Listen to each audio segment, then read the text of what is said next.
Excited for the holidays. Are you ready? As ready as I can be. I do have a Christmas tree though. Nice. I saw it. So cute. I'm actually not ready at all. I have done zero Christmas shopping. Oops.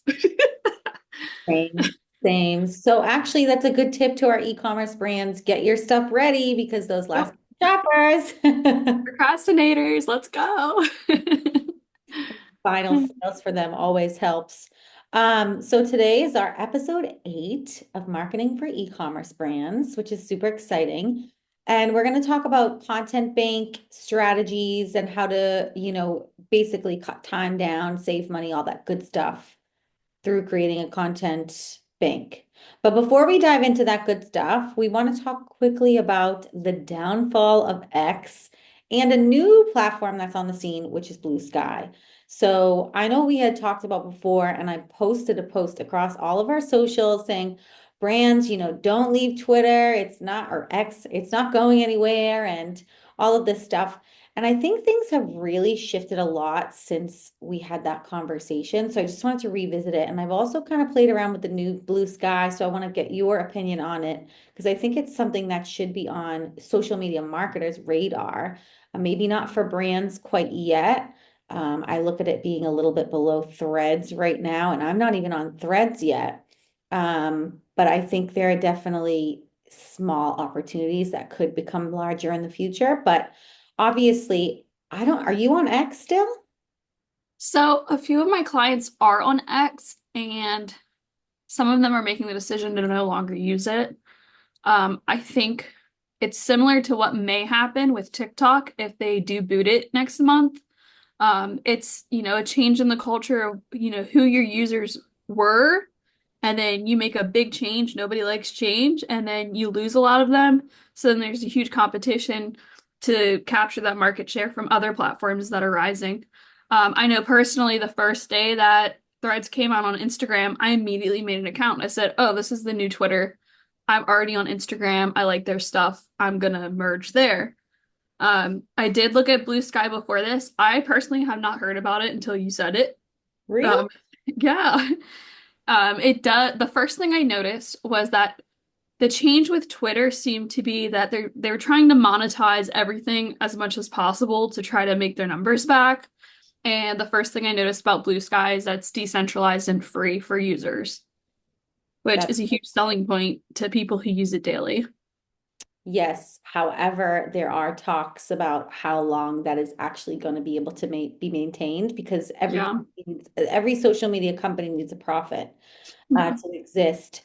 So I think basically just keeping Bluesky on the radar to see how they unfold. I think Threads is a clear replacement for X for those who want to migrate. I know for myself, I find the platform just very dark in general now, and it's significantly shifted in that direction since our last conversation. So yeah, I think that Threads is definitely something that, brands want to keep on their radar in terms of being in their strategy. And if you're looking at Threads and you're seeing, some wins on Threads, then Bluesky might be, I guess it's one of those things when it comes to social, is we know that it takes a significant amount of time to build up a following.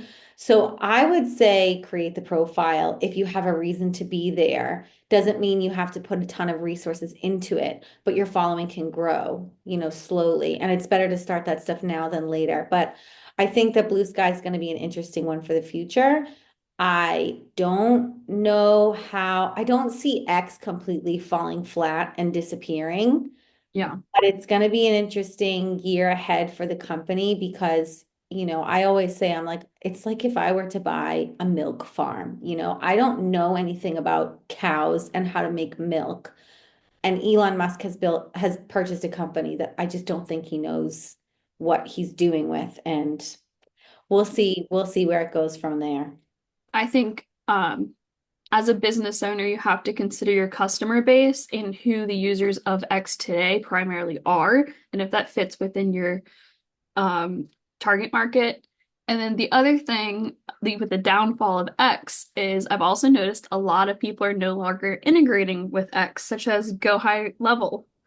They no longer support it. So as a marketer, that's something to consider when suggesting which platforms your client should be on and what softwares you're using. Yeah, software is it's one of those things I think that you just need to look at your overarching strategy and always, always, like you said, consider your audience. Are they going to be there? And for the people that are trickling off of X day by day, I'm losing followers day by day just because people are going off of the platform. I've even gotten messages from people that are saying, let's connect here because I'm leaving here. Um, so I guess think about brands where your audience going to, and that's where Threads and Bluesky comes in. If they're leaving X, they're going to be going and spending their time somewhere else. So where is that? Mhm. So a lot of interesting things to come in the world of social media in the next month to 6 months, I think. So we'll be excited to see how it all unfolds. Obviously, TikTok is a big one. I'm keeping my fingers crossed it doesn't get banned. I feel like there's so much money and revenue in it. It's a catch 2022 for the states. So we'll see. Any further opinions on that one? I hope it stays, but if it doesn't, I'm very curious as to what new platform will pop up, or if YouTube Shorts, Facebook, or Instagram, or any of the other competitors really try to capture it. But to me, I don't think anything's like the algorithm on TikTok, especially like TikTok shops. There's nothing like it. Like you click one button on a product and then every other video is about it. So I don't There's no happily talk. It's know. with more time, and I'm a millennial. So, well, all right, let's transition into the main part of the sandwich today, the ham and cheese, is what is a content bank? And, what do you want to handle the definition here? And then we'll go from there? Okay. Or you want me to either You one? can go ahead. I'm sorry. Oh, that's okay. So a content bank is basically a backlog of your top performing content for the days that you don't know what to do, or if something comes up and there's been a change in your schedule, you go into the content bank, and that is all the content that you know has won, or you have data behind it that it will win. It's basically think of it like your closet for your content, and it's going to save you a lot of time to have one. And every time you create content, when you do those audits and you look at your top winners, you should be organizing your content bank during that time. So before we go into that step, because I feel like the content bank is like the 4 out of 5 steps in what we're going to cover today. So first thing I want to start with is how do we get to our content bank? Well, we have to have content creation set up, which means first things first, identify your objective, choose your main channel, and then your trickle channels. So you're going to have your main one and then which ones you're going to trickle content from there down. Obviously, choose your purpose for each platform. Decide on your content pillars, are usually 3 to 5. I recommend 3 main topics that your brand talks about. And then you want to do your keyword research per platform. And that includes your topic research. So if YouTube versus Instagram, like depending on which is your main channel, that's going to change how you do your keyword research versus, what hashtags you use on each platform. And then you're going to take all of that and put it into your content calendar layout. Is there anything you want to add to those steps and what people need to do before they get into actually implementing their strategies and creating a content bank? No, but I will talk about the content. Well, I can mention the content bank real quick. It's super beneficial for businesses who do not have a lot of time to dedicate to marketing. And so you have a content bank for each holiday, especially with graphics for certain items that, you already did the whole photo shoot with, Christmas decorations or holiday decor, and you have that on site so that, oh my God, I don't have a holiday campaign ready. You already have all that content that you can reuse and repurpose and then the data to show what were your winners in the past. So it's definitely helpful and useful. You should have one. Big time. And then let's go into just a couple examples of some actual content creation ideas and strategies that we can do. So I've lined out just 2 examples that I wanted to walk through. One is, hypothetically speaking, a skincare brand. They're going to do a Valentine's Day campaign. What is their content creation strategy going to look like? I came up with a quick, fun slogan: fall in love with you, caps locks you. And so let's imagine that the entire campaign is about female empowerment, self-love, and feeling confident in your skin. So another sort of tagline is self-love is a daily practice, a journey, just like your skincare. So that's kind of like just an idea of what a campaign could be. What would the content creation look like for that strategy? So this is December now, and I'm actually planning this with the mind of if I were to implement this, now's a good time to start because we can create all of our content and have it edited and scheduled before Valentine's Day. So the content creation strategy would kind of look like, okay, we organize our shoot day, any videography that we need in, any models or however you're going to do it, and plan out, okay, we're going to need photos for the email, the cover and the bottom, and then we're going to need images for social stories, and we're going to need pictures, and we're going to need videos. Are those videos going to go on TikTok? Are they going to go on Reels? And on your content creation day, just having that clearly laid out on your content calendar. So you have a list of exactly what you're going to create on that day and schedule out for the campaign. You also want to have saved and ready any specific sounds or trends that you want to tie in. So a lot of the time you can react to trends in real time, but if you can work those trends into an existing campaign, that's even better.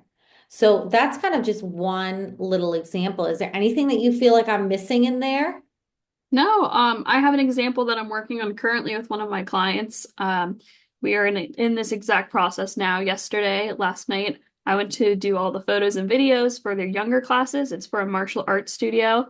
And then tomorrow evening, I'm heading back there to capture teenagers and adults.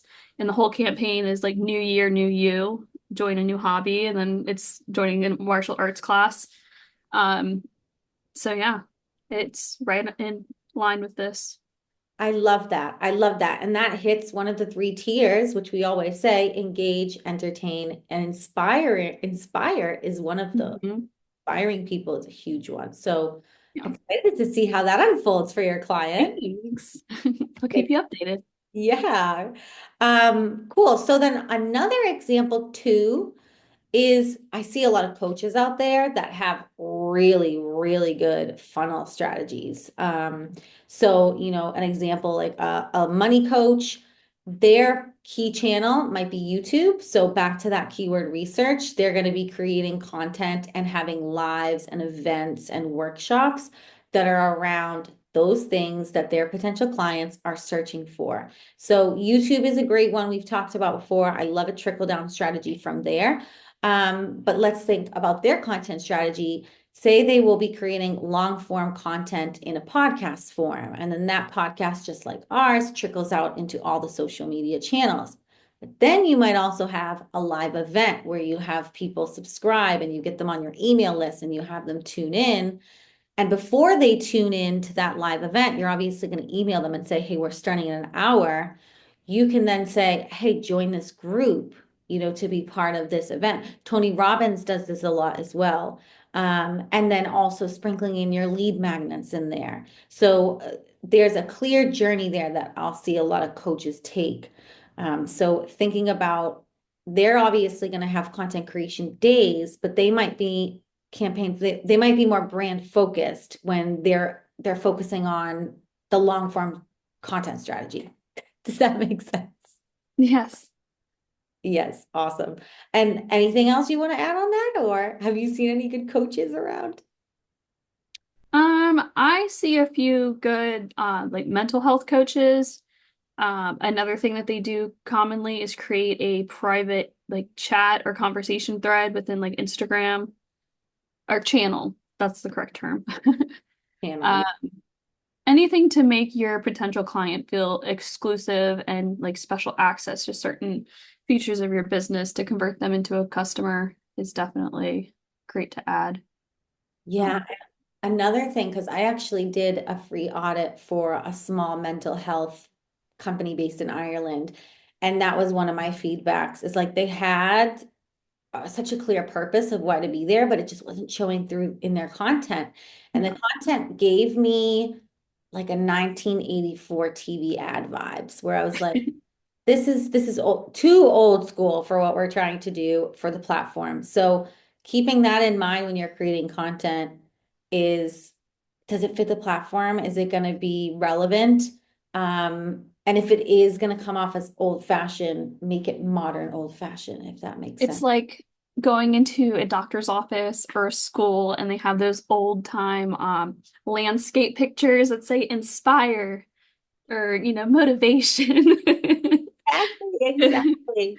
And stay away from graphics as much as you can, especially on Instagram and TikTok. Graph, Yes. just stay away from them as much as you can. Um, okay, so those are some kind of content creation strategies that we've given. Now let's go into content batching because content batching is a super important one.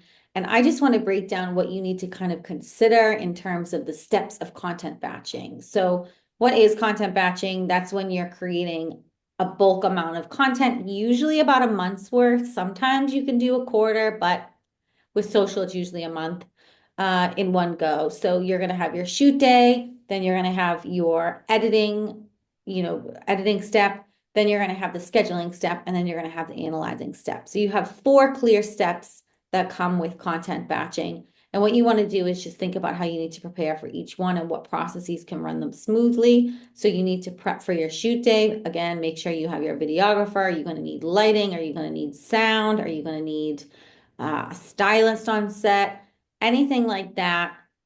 Get that organized before and book everything well ahead. And obviously consider how much time that's going to take because some people are paid hourly if you're pulling in freelancers. And then editing, that just needs to be, you need to make sure that your editing team has enough lead time to Yes. get creative because editing a ton of videos from long form video takes time, and videography is such a creative skill.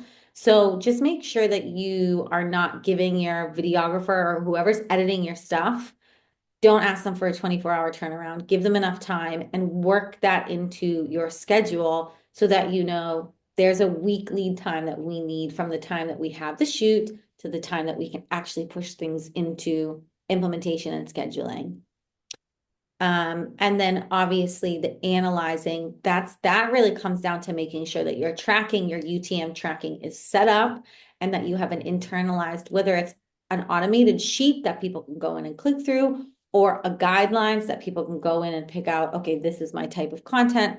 Just making sure that your labeling is on point when it comes to your tracking. Anything else you want to add to that before I go into the actual content bank? Because that's my merge. Yeah, definitely. I would say planning these steps are it's totally essential and being realistic with timelines. So exactly how long the shoot day will be. Um, a tip is you either have your shoot list before you go there, or say you don't really know the exact like I'm not really familiar with martial arts. This is my first martial arts client. I've never been a part of that demographic before. So as I was shooting and learning the different types of classes, I was making a list of different types of content that I could produce with the videos and images that I was taking, while I was also talking to the owner. So definitely being or adapting to the situation, but also setting the expectation, like you said, hey, we're shooting content this week. All the content will be edited within the next 2 weeks. Then you'll get your content approvals. Everything will be scheduled. And then you look back at the data and report that back. But yeah, I think sometimes if you're not clear with the expectations and timelines, some clients can be like, well, where's all my content? You were just here yesterday. And it's like, well, there's a huge process that goes into this. Takes time. It takes time. And that's another reason that task management systems are so great because you Yes. get access to anybody who's waiting on the next step and they can literally go and see that this campaign is in the editing phase now and that's going to be ready on this date. So that's why I love task management systems. I still can't get over that Ryanair doesn't use one. So, all have our own way to do things. What's your favorite platform or manager? I'm a ClickUp gal. I was gonna say ClickUp's really good for that. Yeah, like I loved Asana for a really long time, but once I really got into ClickUp and knew how to use all the features, it's just unmatched. It really is. I Yeah. even use it for my day-to-day life, but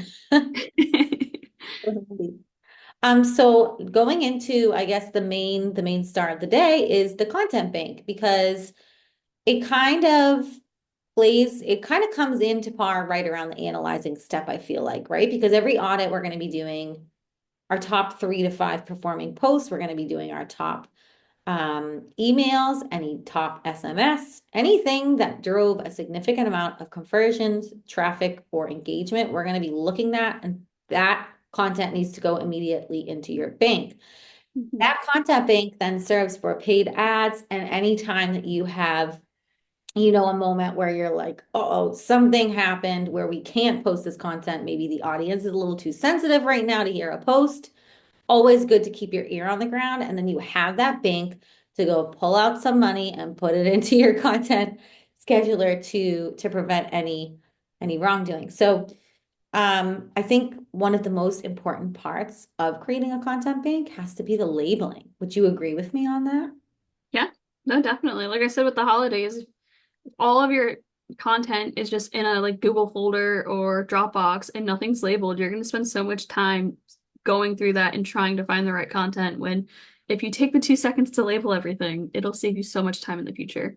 And I know sometimes it's easy to have untitled number two, untitled number 53 is what happens next, and then you don't know what anything is. Not even only you, anybody on Everybody else. how Yeah. many times, I mean, I've had it happen to myself where I've joined companies and you feel like a deer in headlights. Because I think the thing is if you're the one in the weeds creating the content, you know that content like the back of your head. You know where it Yeah. is. You have to remember that the person you're sending them into the field, with little to no if you don't have a correct labeling. So usually I would say starting with the date. And I like to label things for tracking always with the date because of the searching abilities within, our dashboards. Same applies to wherever you store your photos. Maybe that's Google Drive, maybe it's Dropbox, maybe it's in an external drive. Um, but labeling, I would say organizing folders by year, month, channel, and date, and then including obviously, say for the skincare brand, would have been February 2024, sorry, 2025, February 2025, Valentine's Day, and then underscore photo, underscore short one, underscore short two, et cetera, et cetera. And you can put on any other details at the end that help you identify it, but you have to keep in mind that it has to be searchable by people. Imagine if your sister was going to come in and search for photos and they don't know what you do or anything about your job. You need to label it so someone like that can find it. Yeah.